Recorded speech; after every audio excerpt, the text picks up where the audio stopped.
എറണാകുളം നെടുമ്പാശ്ശേരിയിൽ യുവാവ് കാറിടിച്ച് മരിച്ചത് കൊലപാതകമെന്ന് സ്ഥിരീകരിച്ചു പോലീസ്. ഇന്നലെ ഉണ്ടായ അപകടത്തിൽ തുറവൂർ സ്വദേശി ഐവിൻ ജിജോയാണ് മരിച്ചത്.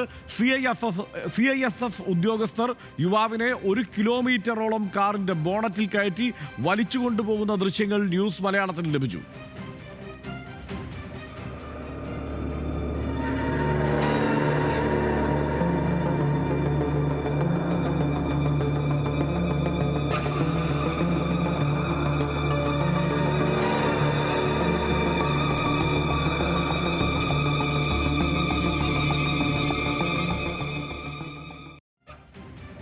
വാർത്തയുടെ വിശദാംശങ്ങളുമായി അനിൽ ജോർജ് ചേരുന്നുണ്ട്. അനിൽ, എന്തൊരു ക്രൂരമായ ഒരു കൊലപാതകമാണ് ഇത്. ഈ CISF ഉദ്യോഗസ്ഥരുടെ പേര് വിവരങ്ങളും മറ്റു കാര്യങ്ങളും ഒക്കെ പുറത്തു വന്നിട്ടുണ്ടോ? എന്താണ് ഇതിൽ പോലീസ് പറയുന്നത്? ഹർഷൻ, വളരെ ക്രൂരമായ ഒരു കൊലപാതകം എന്ന് തന്നെയാണ് പോലീസ് അടക്കമുള്ളവർ ഇതിനെ വിശേഷിപ്പിക്കുന്നത്. ഇതുമായി ബന്ധപ്പെട്ട് CISF SI Vinayakumar Das, constable Mohan എന്നിവർ ഇപ്പോൾ പിടിയിലായിട്ടുണ്ട്. ഇതിൽ ഒരാൾ LF ആശുപത്രിയിൽ ചികിത്സയിൽ തുടരുകയാണ്. കാരണം നാട്ടുകാർ ഇന്നലെ ഈ സംഭവം കണ്ട ചില നാട്ടുകാർ ഇയാളെ ഓടിച്ചിട്ട് പിടിക്കുകയും അതിനെ തുടർന്ന് ചില പരിക്കുകൾ ഇയാൾക്ക് പറ്റുകയും ചെയ്തു. വലിയ ഒരു ക്രൂരതയാണ് ഇക്കാര്യത്തിൽ സംഭവിച്ചത്. 24 വയസ്സുള്ള ഒരു ചെറുപ്പക്കാരൻ റോഡിലെ ഒരു തർക്കത്തെ തുടർന്ന് അതിക്രൂരമായി ദാരുണമായി കൊല്ലപ്പെട്ട ഒരു സംഭവം കൂടിയാണ്. ആദ്യഘട്ടത്തിൽ പോലീസ് ഒരു ആക്സിഡന്റ് കേസായി മാത്രമായിരുന്നു ഇതിനെ പരിഗണിച്ചത്. പിന്നീട് വളരെ ശക്തമായ നിലയിൽ നാട്ടുകാർ അടക്കമുള്ളവർ, ദൃക്സാക്ഷികൾ അടക്കമുള്ളവർ ഇതിനെ ഇടപെടുകയും ചെയ്തു. ഇതിനെ തുടർന്നാണ് ഇപ്പോൾ 2 CISF ഉദ്യോഗസ്ഥർക്കെതിരെ കേസെടുത്തിരിക്കുന്നത്. ഇവരിൽ ഒരാൾ അറസ്റ്റിലാണ്, മറ്റൊരാൾ ആശുപത്രിയിൽ ചികിത്സയിലാണ്. ഇയാളെ ആശുപത്രിയിൽ നിന്ന് ഡിസ്ചാർജ് ആകുന്ന മുറയ്ക്ക് അറസ്റ്റ് ചെയ്യുമെന്ന് പോലീസ് അറിയിക്കുകയും ചെയ്തിട്ടുണ്ട്. ഇൻക്വസ്റ്റ് നടപടികൾക്ക് ശേഷം, പോസ്റ്റ്മോർട്ടം നടപടികൾക്കും ശേഷം ഈ ഐവിൻ ജിജോയുടെ മൃതദേഹം വിട്ടുകൊടുക്കുകയും ചെയ്യും. ഈ ഐവിൻ്റെ തൊട്ട അയൽവാസിയായ ആൾ നമ്മോടൊപ്പം ചേരുന്നുണ്ട്. എന്താണ് ഇന്നലെ സംഭവിച്ചത്? ഈ ഐവിൻ കാപ്സ് കൊച്ചിയിൽ ഇൻ്റർനാഷണൽ എയർപോർട്ടിൻ്റെ ഫ്രണ്ടിലുള്ള ഒരു സ്ഥാപനത്തിലാണ് ജോലി ചെയ്യുന്നത്. 10 മണിക്കാണ് ജോലിക്ക് കയറേണ്ടത്.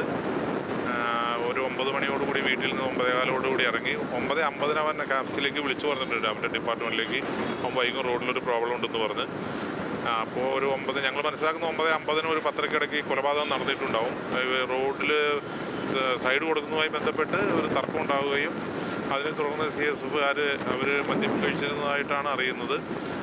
അവർ ഇറങ്ങി വന്ന് ഇവരെ പ്രശ്നം ഉണ്ടാവുകയും അവർ പോകുന്നതിന് തടസ്സം നിന്നായിട്ടുണ്ടാവാൻ സാധ്യതയുണ്ട്. അപ്പോൾ അവനെ ഇടിച്ച് തെറിപ്പിച്ച് അവർ മുന്നോട്ട് പോയി. കുറേ ദൂരം അവൻ്റെ ബോഡി വലിച്ചഴിച്ച് കൊണ്ടുപോയിട്ടുണ്ട്. കാരണം ബോഡി ഞാൻ കണ്ടു, വളരെയധികം പരിക്കുണ്ട് ബോഡിയിൽ.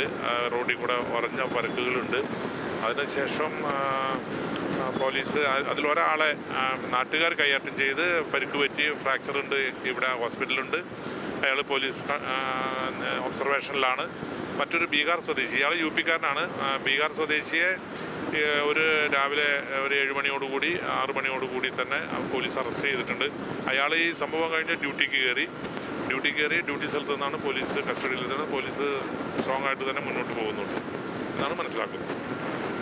ഹർഷൻ, വളരെ ക്രൂരമായ ഒരു കൊലപാതകം തന്നെയാണ് നടന്നതെന്ന് ദൃക്സാക്ഷികൾ അടക്കമുള്ളവർ പറഞ്ഞു. പോലീസ് ഇക്കാര്യത്തിൽ കൃത്യമായ നടപടികൾ നടത്തി വരികയാണ്. ഇപ്പോൾ ഐവിൻ്റെ മൃതദേഹം അങ്കമാലി LF ആശുപത്രിയിലാണുള്ളത്.